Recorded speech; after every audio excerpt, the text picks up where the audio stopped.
thanks anyway, David, for speaking to comiccon.com and to my pleasure. good self. Thanks for having me. And I'm picking up on some of the things you spoke about to general press yesterday, and particularly your work with Tom King on Batman. You mentioned that he can write to your strengths. How did he challenge you, do you think?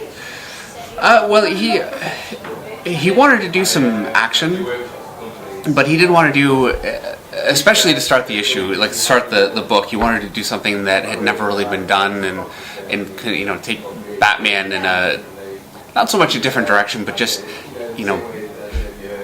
make it a little bigger. Batman tends to be street level, and he uses his gadgets a lot, that kind of thing. And I think he wanted to take all of those elements and then make it even a little bit bigger. So, it was great for me. At the same time, it was just very, very difficult. Having Batman fire out of his chair, up into the sky, land on a jet, attach some cables to it, and attach like some rockets to it, and then fly it into the ocean was, when I read the script, I thought, I have no idea how I'm going to possibly draw this, And there's nothing I could reference, really. A lot of times, if I'm pretty confused about how to approach something, there's an artist that has faced that problem before. I couldn't think of any comic that had done that. So, he was definitely going in the right direction, doing something that hadn't really been done. Very bombastic as well as very sort of emotional as well. As I said yesterday, particularly with his engagement to sort of Selina Kyle, Catwoman. Yeah. Did you find yourself maybe challenging those more quieter emotional moments? Particularly, I'm thinking Batman and Gotham Girl in particular.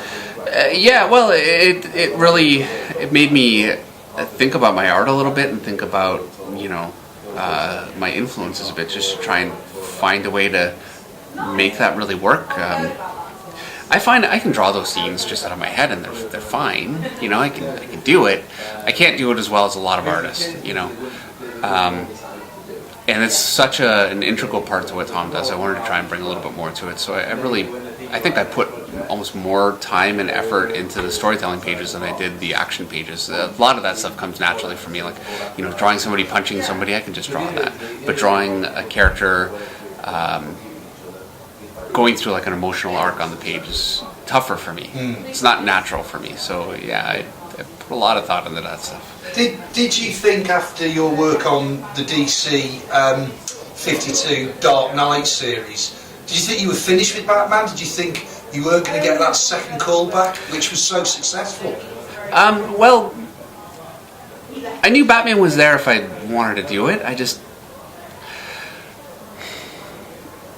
I think I wasn't really ready to just go back on Batman. I knew that I wanted to do it again, but this is really, actually, it was the first time I'd ever gone back and done something after I had left. I did Avengers, I never went back. I've never, so I didn't, but I did think I would go back with Batman. What's the draw of Batman? Because a lot of artists seem to favour Batman rather than the big blue scout. Well, the fans like Batman, that helps, And let's be honest, it's a business, and doing a character that is popular is a good thing, And I'd be lying if I didn't say that was a factor. But fortunately for me, it really lines up because I love Batman, and I think that the reason he's so popular with the fans is because he's such a great character and he's so interesting visually, and he has so many villains. Spider-Man, I would say, is probably the next closest, just in terms of a character with a great gallery of villains, but I don't think Spider-Man really matches Batman just for the amount of incredibly cool villains that he has, and all the time I've drawn Batman, I still haven't really had a chance to draw all of them as much as I'd like. So and I'm off of it right now doing a create our own book, and I'm thinking in the back of my head, geez, I'd love to get another shot at it again. It's something you can always return back to. Yeah. And of course, then you went from, before Batman and in between Batman, you and Meredith, your wife, worked on Wonder Woman. That's a big difference. And was there any intrepidation on your part, taking over from Brian Azzarello and taking on a second iconic DC character? I wasn't worried about taking over after Brian, really, just because I can't do what Cliff Chiang does at all. I'm a completely different sort of artist, and what we were doing with it was totally different than what Brian was doing, so I didn't actually worry about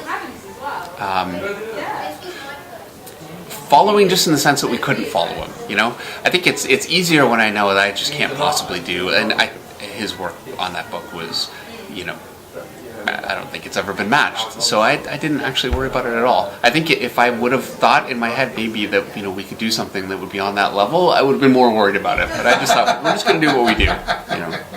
But it was a lovely run, and I suppose, like I said, stylistically, in terms of the writing and in terms of the art, it was a completely different look and feel to that Wonder Woman. Now, did you know that she was naturally going to come to an end, like all the other DC books, for the Rebirth?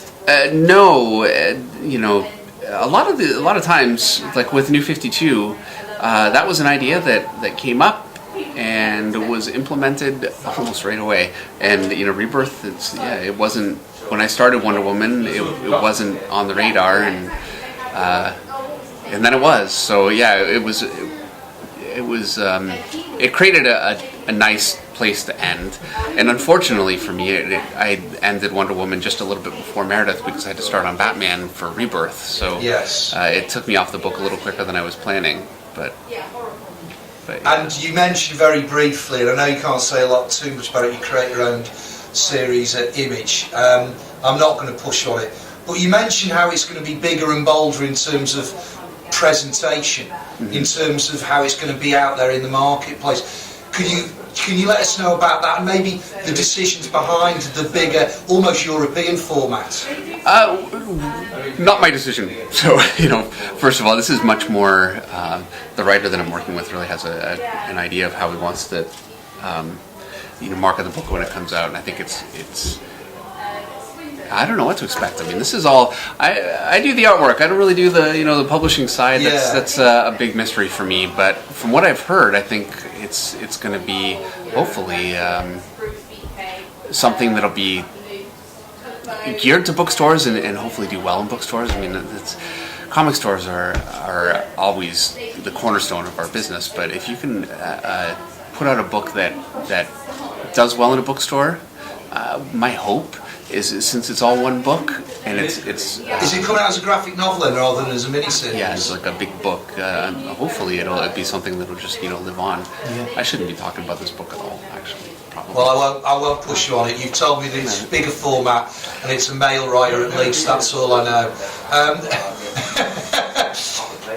When you come back to DC, and I do hope you do, is there any itches you haven't scratched yet? Batman. Deathstroke, I think it's a great character. I love Lobo. I can't imagine anybody's ever going to let me do Lobo, you know. I keep trying. It'd be nice.